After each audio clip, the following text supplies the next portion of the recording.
Welcome everyone to a very special day in the history of University. The conferment of an honorary degree on Dr. For the time being, Mr. Gopalkrishna Gandhi. And it's a real honour. Gopalkrishna Gandhi is a good friend of University, and we've worked with him over the last 5 or 6 years very closely, and it's an honour for him to be on our campus to receive his award. So, welcome, Mr. Gandhi. Welcome, Mrs. Gandhi. Tara Gandhi has come over from Chennai with Gopalkrishna. So you're all most welcome. Thank you for coming. We're looking forward to a really exciting day. First of all, Gopalkrishna Gandhi is going to address us, and the title of his topic is as follows. And I make apologies here to William Shakespeare. "'Tis okay, 'tis okay, 'tis pity, and pity 'tis okay. Reflections on our times and times." So welcome, Gopalkrishna Gandhi. Gopalkrishna will speak for half an hour. We'll have 4 or 5 minutes of questions, and then we'll have the formal presentation of his honorary degree. So welcome, Gopalkrishna.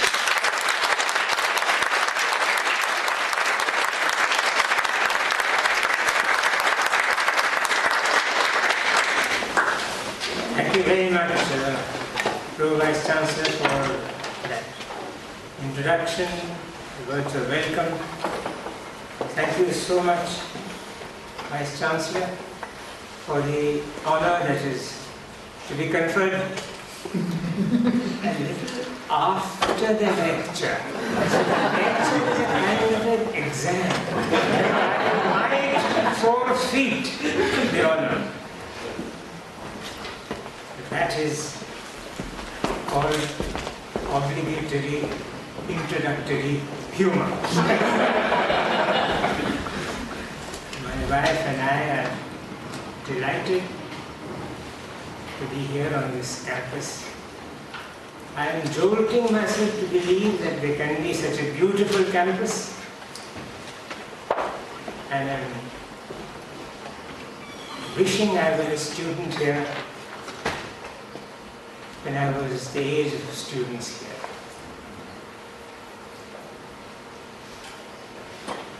This long title for the lecture, "'Tis okay, 'tis okay, 'tis pity, pity, 'tis okay," goes to Shakespeare, as all of you know. In the great play Hamlet, Polonius says, almost like a physician, that something is wrong with Hamlet. He uses a word which in today's context may not be politically correct. He says Hamlet is mad. Madness. He is mad. It is true, it is true. It is pity. Pity it is true. Today, all of us, and in the use of that first person plural, I'm including most of us who live in the world's toxic cities, on the brink of possibility, if not the actuality of war. All of us ask ourselves, is it okay to go ahead with life as we know it? And we say, yes, it is okay, it is okay. It is true, it is okay.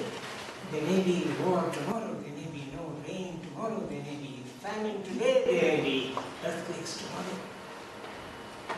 And there may be something else which is happening. in the field which Bath University is today famous as a center of study of artificial intelligence. It will completely change us. It is okay. It is okay. We may not be what we are today. We may be a completely different order of life tomorrow, but it is okay.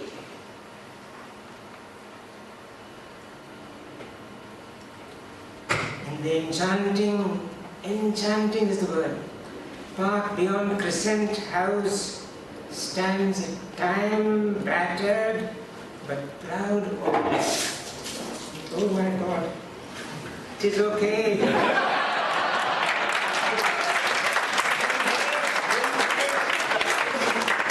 is okay. Stands a time-battered but proud obelisk in honor of Queen Victoria. Queen Victoria. Its weathered stones have seen, have been through, and survived 2 world wars. You've seen the statue, you've seen the obelisk.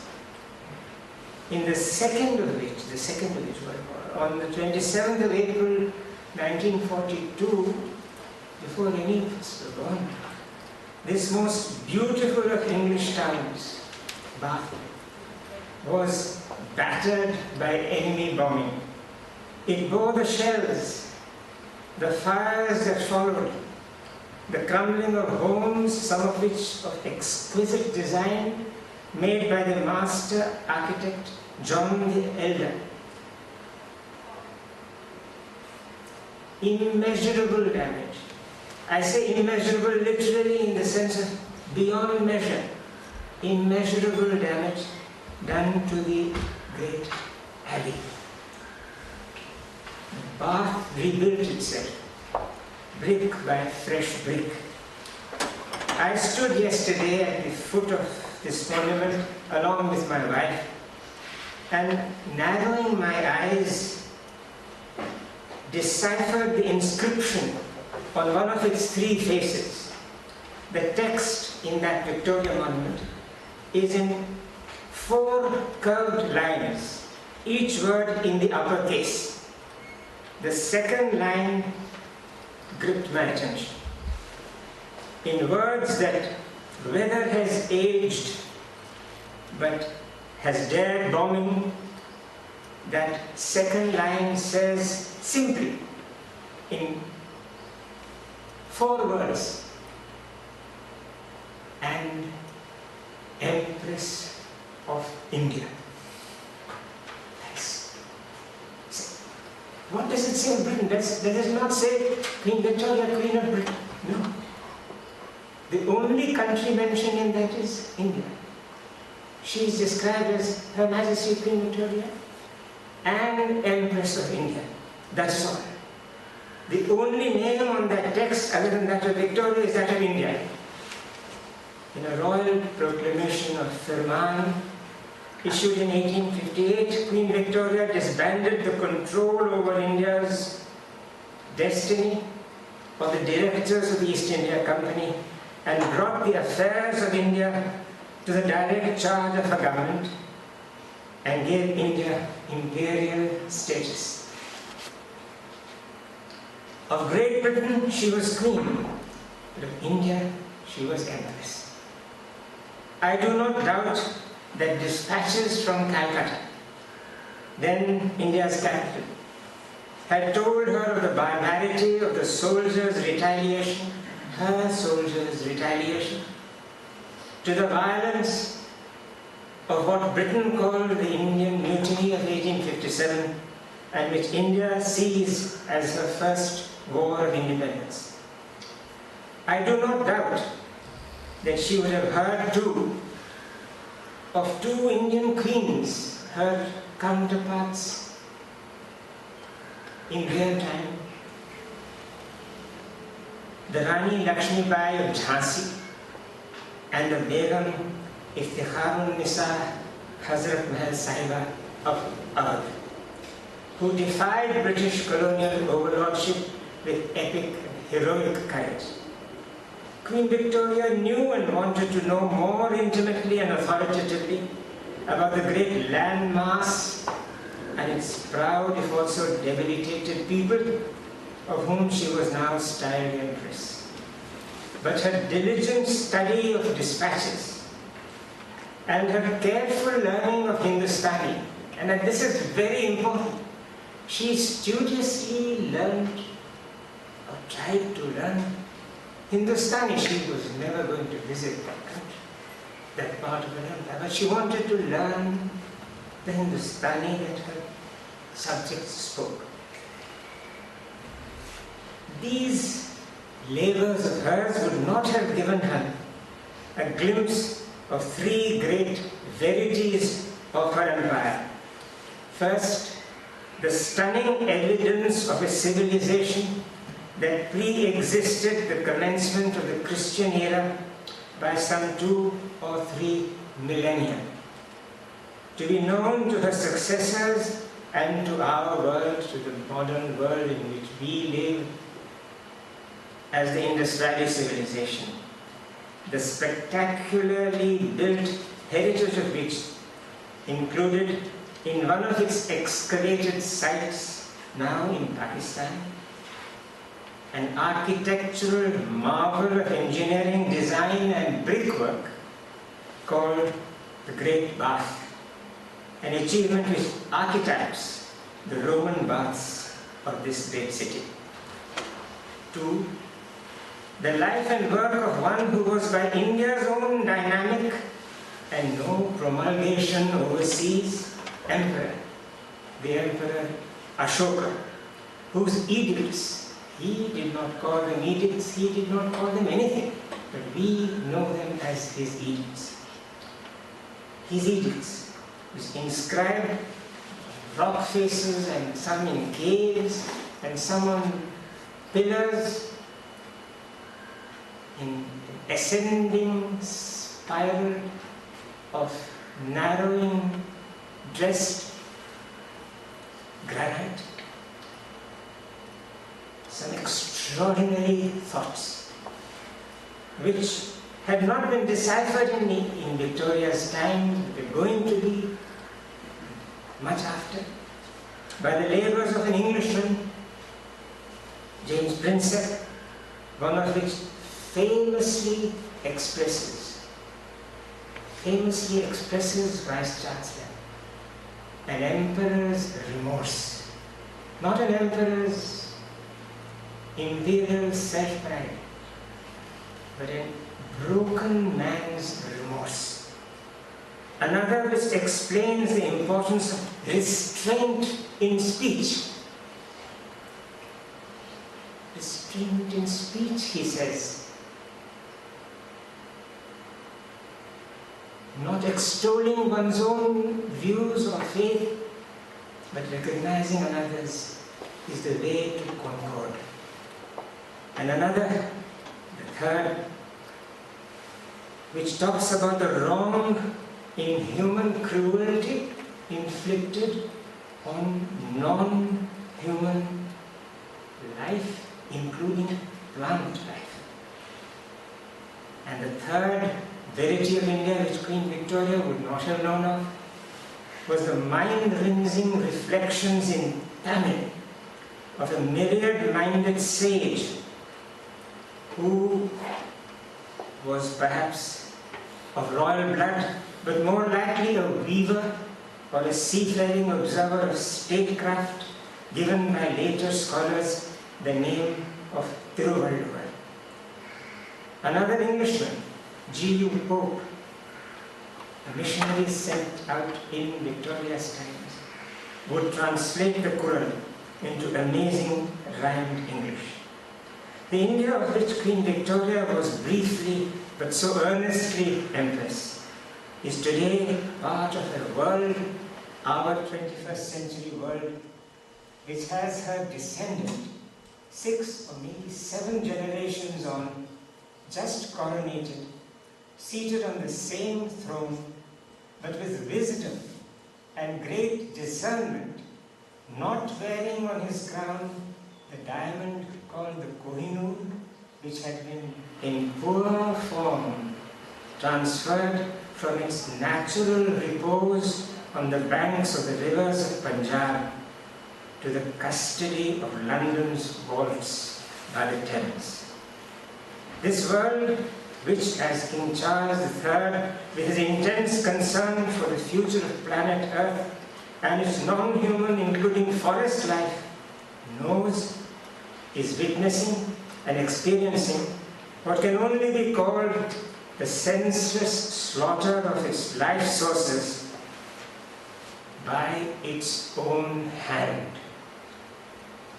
This is not a lecture on global warming or on climate change, but Vice Chancellor, I will flag just one peril that is what just crashed at my feet. Water. The overuse and abuse of the Earth's lifelines by a rapacious humanity is leading us to the thirst that knows no quenching. I want to tell the residents of Bath, by Bath Spa, as a legatee of the Indus Valley civilization, that not only ancient water bodies of human make, such as you and I know and celebrate, but all arteries of water will, at this rate, shrivel. Himalayan glaciers that have crowned in India, our snow-fed rivers, including the Indus, after which India is named, are in retreat under heat. Just as Antarctica cracks and thaws, so are the snow caps on Earth. Bombs, as Bath knows. Rain, fire. But what can avail when our collective breath scorches water? No doomsday beardy, but clean-shaven common sense tells us, Vice Chancellor, beware of water wars. They are just a few pages of the calendar away.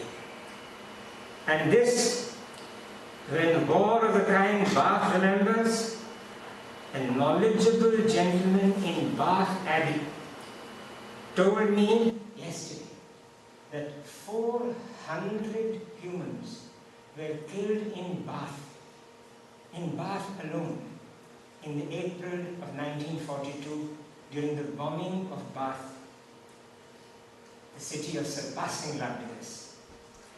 That fear, that threat, that real danger looms over the globe menacingly. Did we, you may well ask, Pro Vice Chancellor, did we invite this Indian gentleman to speak in order to hear of horrors? You did not. But if Britain has shared Shakespeare with India, if Britain has given us the gift of one of the greatest plays ever written, Hamlet, it must expect an English-educated Indian hooked on Shakespeare to know his Prince of Denmark. It must expect an Indian coming to a British university to remember, particularly in the field of dramatics, Polonius's line, "'Tis true, 'tis pretty, 'tis true, 'tis pretty." We are living in a post-truth time when it is okay to deceive ourselves. Well before the current incendiary conflagration in Ukraine, the historian who I prefer to think of as a philosopher, Yuval Noah Harari, author of *Sapiens*, wrote, and I quote, "In late February 2014, Russian special units bearing no army insignia invaded Ukraine. Russian nationalists argued that Russia was engaged in a just war, and if it is okay to kill for for a just cause, surely it is okay to lie. This is haram. But let no one blame the Russian okay without seeing the okay that has allowed Lincoln's USA today to hold around 5,500 nuclear warheads, while Tolstoy's Russia holds some 6,000. Confucius's China, a great number. Spurred by what China has acquired, Gandhi's subcontinent holds 325 or so, India with 160, Pakistan with 165. And England, the green slopes on which slow-moving fleece captured one's attention in this university. England, in which Shakespeare got Polonius to say, pity it is true, has 225 nuclear warheads, when one is enough to finish life as we know it. France, 290. Israel, 90. North Korea, nothing to do with the NPT, 20. The culture of it is okay to do whatever we think is right has placed NATO's strategic imagination where it is and where Putin sees it as a threat to Russia.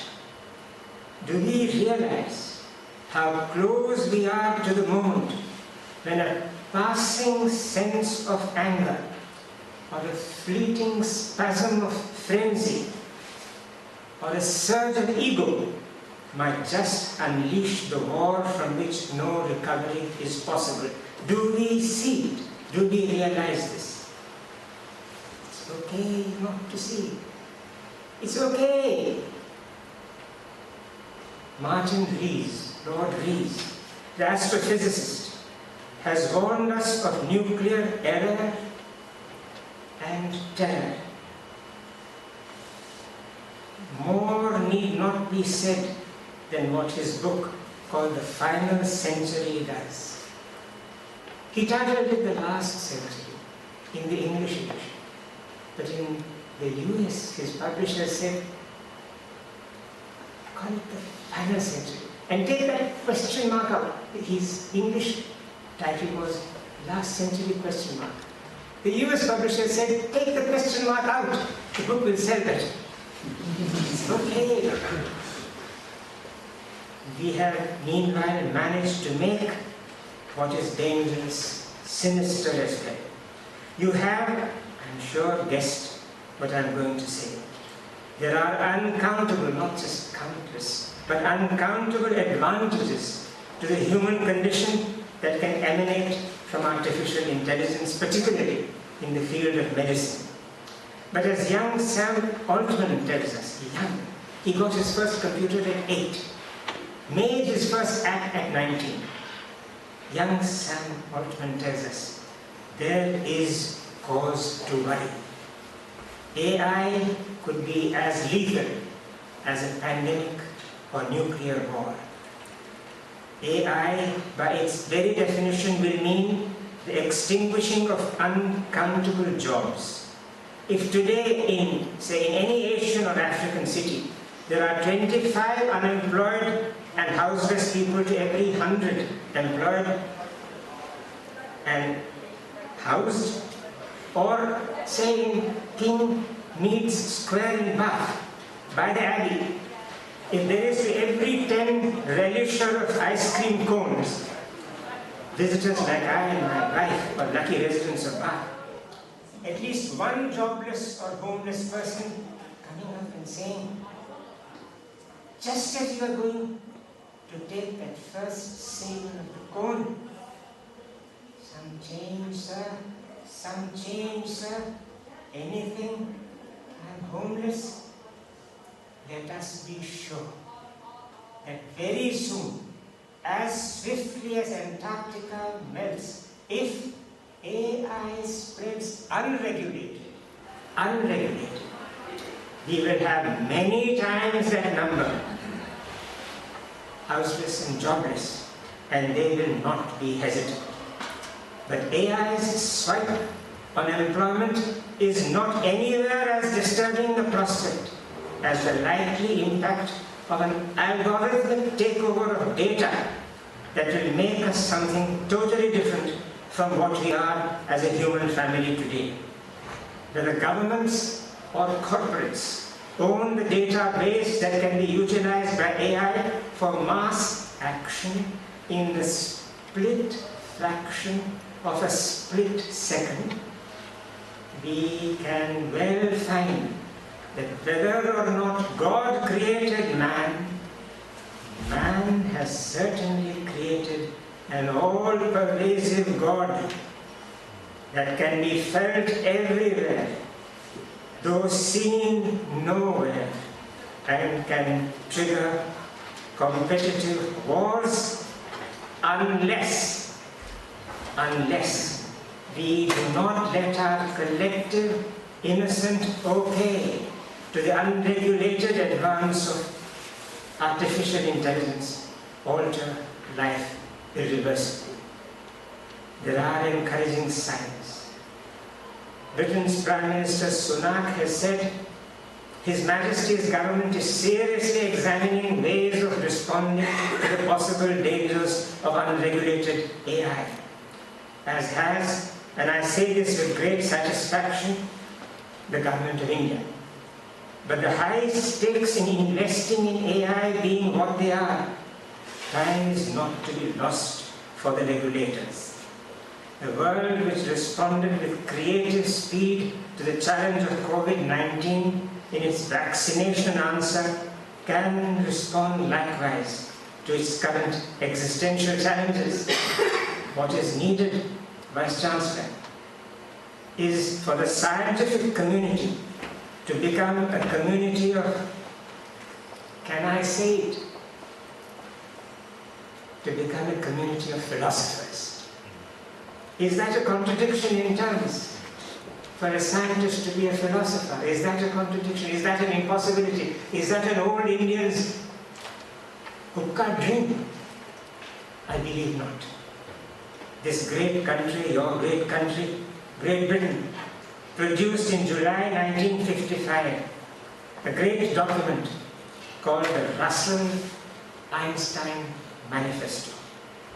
The Russell-Einstein Manifesto, which other scientists, philosophers no less, signed as well. Juliet Curie, Linus Pauling. This manifesto. And they called it a manifesto, which called upon human beings in one short sentence. One short sentence. This manifesto said, remember your humanity, forget the rest. Einstein, Russell said to the world, remember your humanity, forget the rest. The pugwash movement resulted from it. Earlier, Robert Oppenheimer, himself an author of the atomic bomb, had stunned the world by talking of the bomb in terms of the great Sanskrit text, the Bhagavad Gita. It says, I am become death. If Altman can warn, and Sundar Pichai, head of Google, begin to engage heads of government on AI regulation, we can change from being an okay generation to one that is intelligent and ethical, smart and noble. Disarmament need not be a pious poem to be framed on top of the mantel shelves of foreign offices. AI regulation need not be a side story in the greater story of the making of a new God. This is what, Vice Chancellor, your Indian guest, seeing the 56 panels of the restored stained glass story of Jesus Christ in the Abbey at Bath, wants to believe.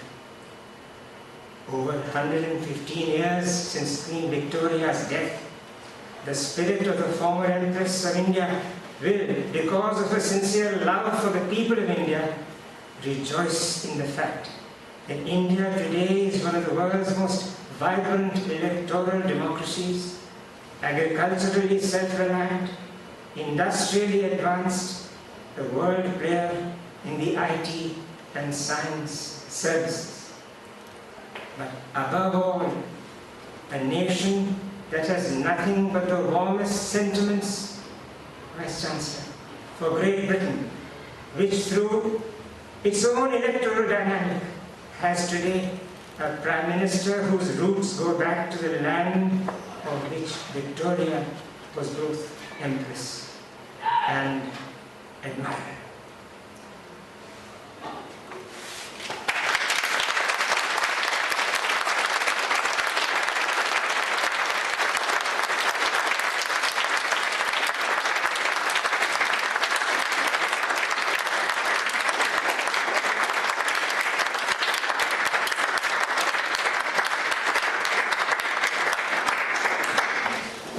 Thank you, Gopalkrishna. That was a moving, powerful.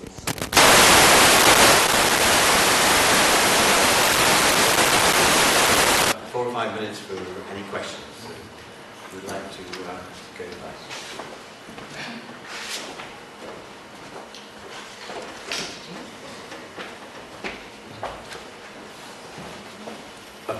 Yes, Eddie.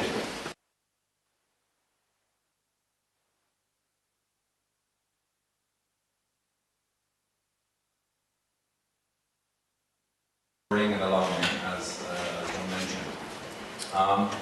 I'm wondering what you think about things like human flourishing, concept of human flourishing, about it, yeah, but in a context. So, my concern is that, although there are plenty of religious people, in politics we had a religious order, if you like, 100 or so years ago. Since then we've had a movement towards human rights, which has been in retreat. What is going to be able to capture policymakers and decision makers in a deeply meaningful sense in terms of ethical frameworks? If it's not going to be religion, what's going to help policymakers to take ethics seriously, humanistic ethics seriously? I don't know if that is clear. I wish I could speak on behalf of policymakers. I can't, because I've been the receiver of policies, even among the few who can contribute to the making of policy. But I think a world which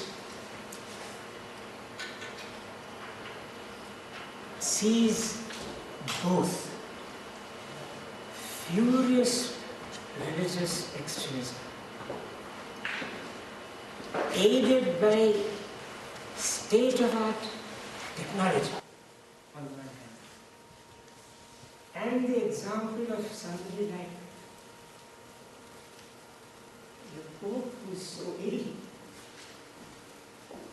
and the Dalai Lama, who is not all that well, but yet both speaking for an ethical order that is independent of religion.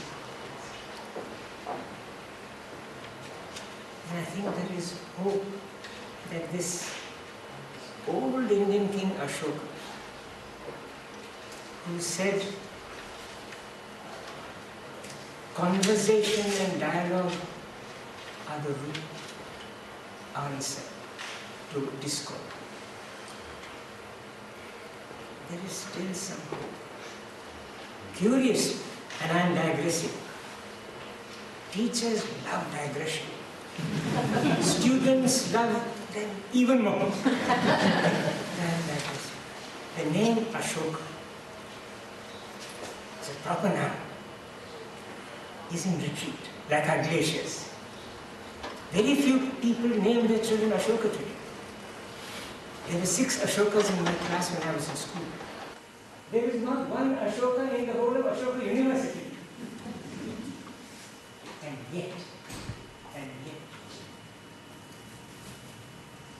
He is there. He has given us the motto of the Republic of India. He has given us the signal of the Republic. And he will not go away. So my answer to your very specific question is a dodge. It's okay.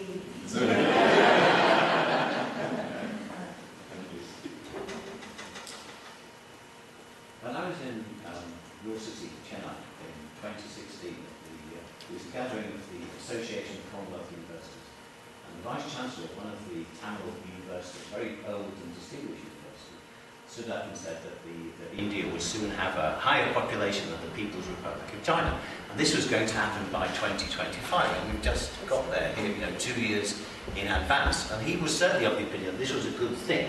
And I just wondered what your take on that was, given what you've been saying just now. Well, my take on what you're saying may not be connected to what I said from there. Incidentally, we have already beaten China. One field where we are ahead of China. But I must say here, in yet another digression, which is the savior of all lectures, there was this great Sri Lankan journalist, Tazi Vitachi. Lands in New York. Like anyone who lands in New York does the same thing, which is engage his taxi driver in conversation.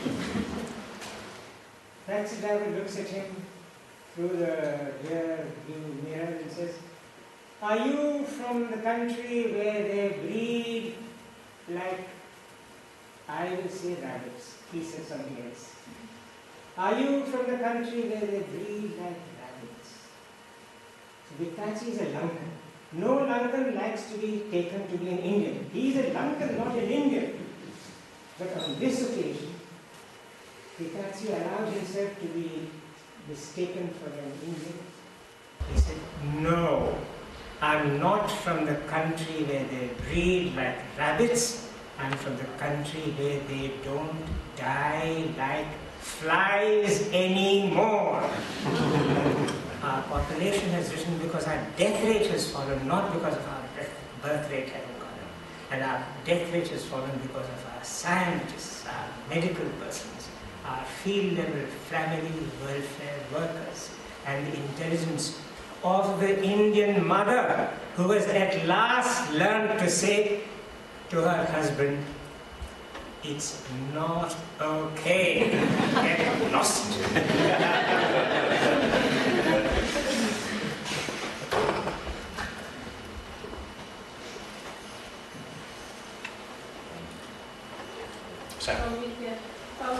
I was struck by the edict that you were talking about and restraint in speech. I'm sorry, I couldn't get it. You may have to repeat it.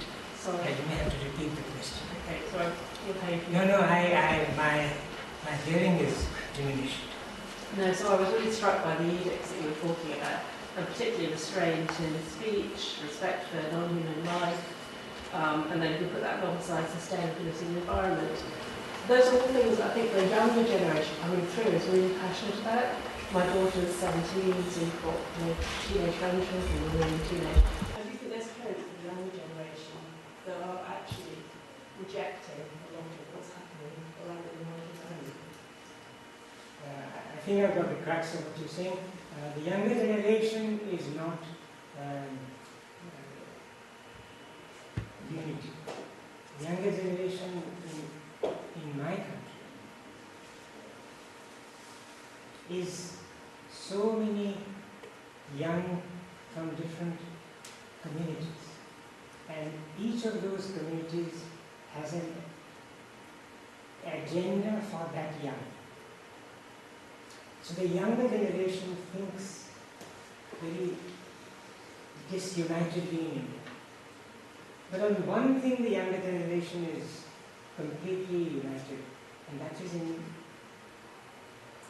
I say this with both pride and with fear, completely united is the small screen, the handheld screen, the desktop screen.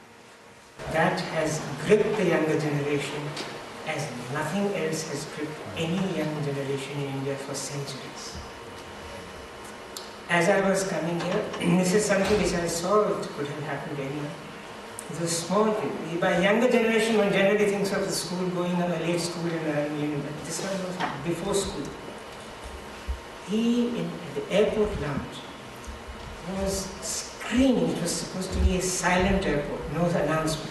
He was yelling and screaming and gesticulating in ways which I will not mimic, which an adult would not gesticulate, shouting at his parents who were embarrassed but very civilized with the child. Why?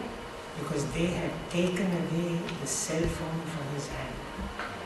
For him, that was the end of the world. The cell phone in India is a marvel. It has empowered women as nothing else has empowered them. It has empowered the so-called illiterate. But in the hands of the young, it can be an instrument that needs, in Sam Altman's words, for us to worry. For it can convey messages that can appeal to the emotions. And as Honorary tells us, this is something which I have learned to some disappointment.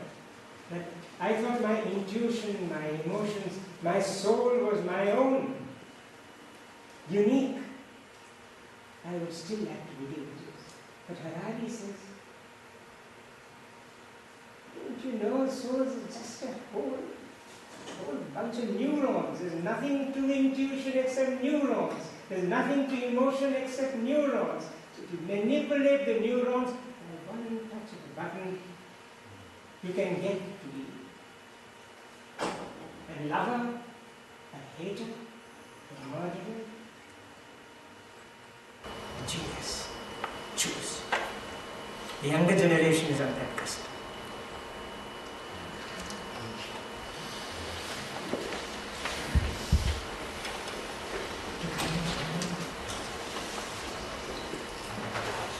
I'm sure you'd all like to join with me in thanking Gopalkrishna Gandhi for that amazing talk and his answer to the questions.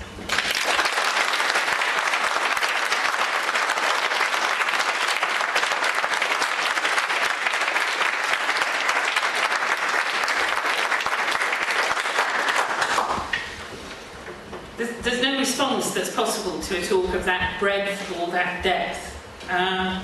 But what I would say is that it highlights, I think, the values of a university. And particularly, I think, this one. We have as our strapline professionally creative. That's the creativity to look at truth, to explore it, to insist that our students engage with it, and to think, perhaps as philosophers, perhaps in a more creative and varied range of disciplines, about human solutions to the impossible challenges that we have ourselves created. I think that whilst if one looks at a pandemic, it was cured with a vaccine. No vaccine is going to cure war or drought or fake truth. The solutions will lie in a human response. They will not lie with AI, which at best is going to reproduce without soul the elements of human discourse.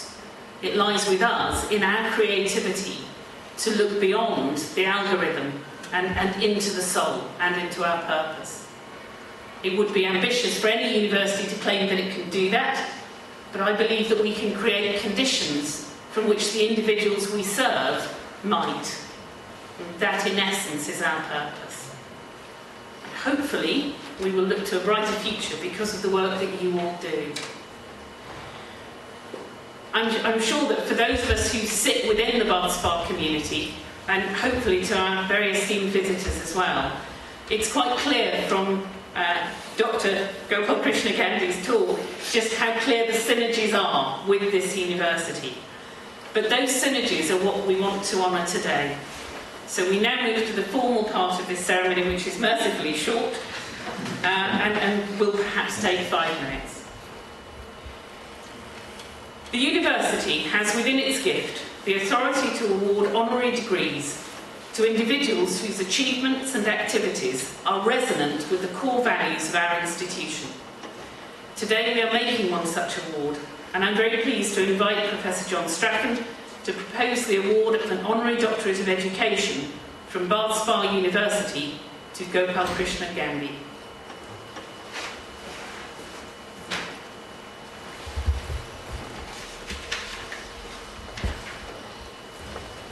Thank you, Vice-Chancellor. Now, if I make the formal nomination, it's very hard to write this nomination because looking at Gopalkrishna Gandhi's career, it's quite extraordinary to realise how one man can do so many things in one lifetime. As state administrator, as governor of Bengal, as academic, as ambassador, as high commissioner, as professor, as poet, as dramatist, as translator, as thought leader, journalist, commentator. I mean, Gopalkrishna Gandhi's career is an extraordinarily eminent one. We are delighted to honour. He's a very good friend of our university. We're very delighted that he's joined us today. So I'm going to begin. Vice-Chancellor, Madam Mayor, staff and students of Bath Spa University, I'm delighted to propose Gopalkrishna Gandhi for the award of an honorary doctorate at Bath Spa University. The grandson of the Mahatma Gandhi, Mr. Gandhi, born in 1945, is a distinguished retired diplomat, civil servant, and the former governor of West Bengal. Mr. Gandhi is currently Professor of History and Politics at Ashoka University, a liberal arts college in Delhi. Gopalkrishna Gandhi read English literature and history at the University of Delhi.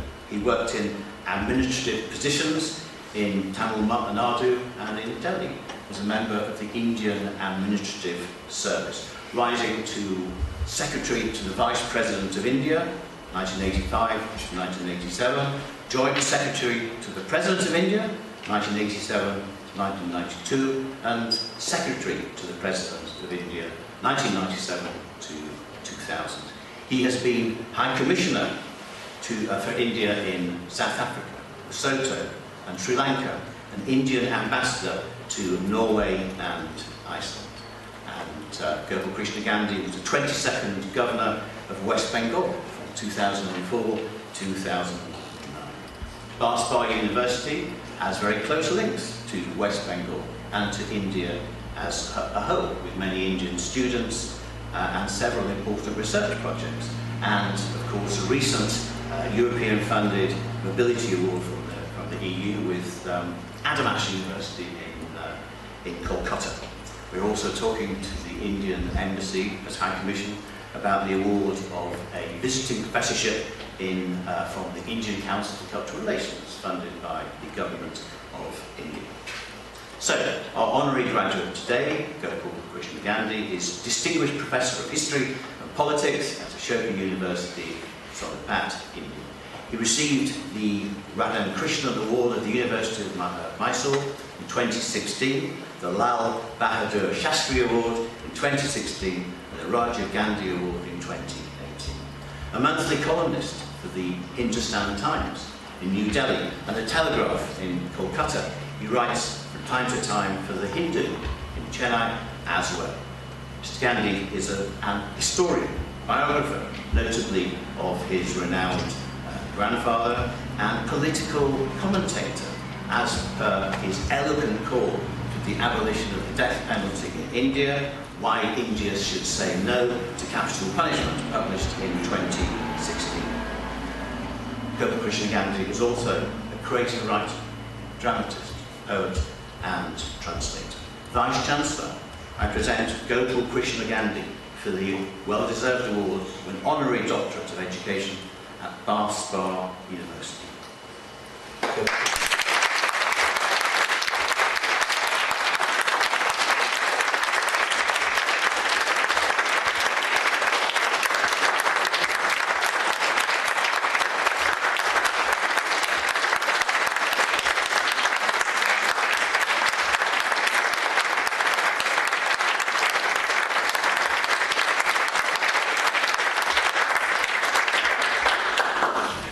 Thank you very much, Vice-Chancellor. I'm deeply honored and deeply moved by this Doctorate of Education at Bath Spa University. I hope I will deserve it. Okay, Dr.